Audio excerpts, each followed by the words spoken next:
2025-yil 23-iyun kechki mahal Amerika Qo'shma Shtatlari vaqti bilan 24-iyun erta tongi Yaqin Sharqda AQSh prezidenti Donald Tramp o'zini Truth Social mediasida ikki davlat o'rtasida, Eron va Isroil o'rtasida sulh tuzumi e'lon qilingani va 12 kunlik urushni tugaganligi to'g'risida bayonot berdi va shuni e'lon qildiki, keyingi 12 soat ichida Eron va 24 soat ichida Isroil urushni to'xtatishi va ikki o'rtada o'q otilmasligi ma'lum bir muddatda emas, balki umuman to'xtatilganligi e'lon qilindi otishmalar.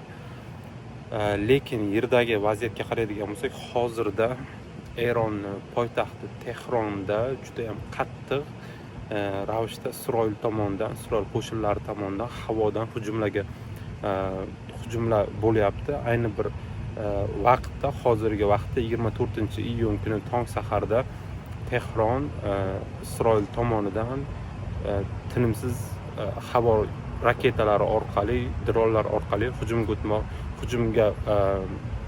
hujum ostida va shu vaqtni o'zida Iroqning poytaxti Bag'dodda ham bir necha bazalarga hujum bo'lgan. Hozircha bu hujumni aniq source, ya'ni qaysi guruh tomonidan yoki qaysi davlat tomonidan bu urush bo'layotgani aniq emas.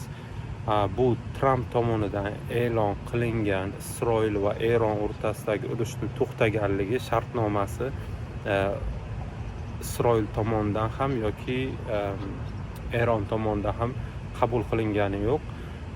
Oxirgi ma'lumotlarga ko'ra Eron bu sulhni kuchga kirmaganligini e'lon qilib chiqishdi. Undan bir necha soat oldin Eron bu sulhni kuchga kirganini e'lon qilgan edi. Hozir shunaqangi bir sharoit bo'lib turibdiki, unga ko'ra AQSh prezidenti Donald Tramp ikki davlat o'rtasida sulh tuzilganligi va otishmalar to'xtatilishi haqidagi shartnoma imzolanganligini e'lon qilgan bir vaqtni o'zida shu 12 kun davomida kechayotgan bu urush keyingi pog'onaga chiqqanini ko'rib turishimiz mumkin. Yerdagi vaziyatga qarasak, qog'ozda bu ikki davlat o'rtasida urush to'xtagan, lekin yerdagi vaziyatga qarasak, Isroil havodan Eronning poytaxti Tehronni o'qqa tutmoqda va bunga javoban yana bir necha soatlar ichida ko'rib o'tishimiz mumkin, agar Tehron javob qaytaradimi yoki sulh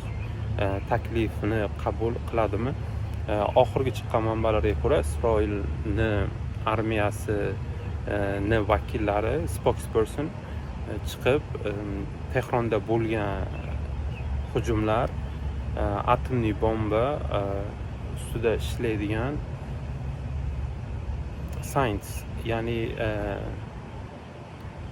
olimlariga bo'lgan hujum deb aytib o'tishdi. Endi bu voqeliklarni yana bir necha soatlardan keyin bilib olsak bo'ladi, qaysi holatga ketishi, ya'ni bu shartnomalar imzolanadimi, bu shartnoma kuchga kiradimi yoki vaziyat yana ham jadallashib keyingi pog'onaga o'tadimi.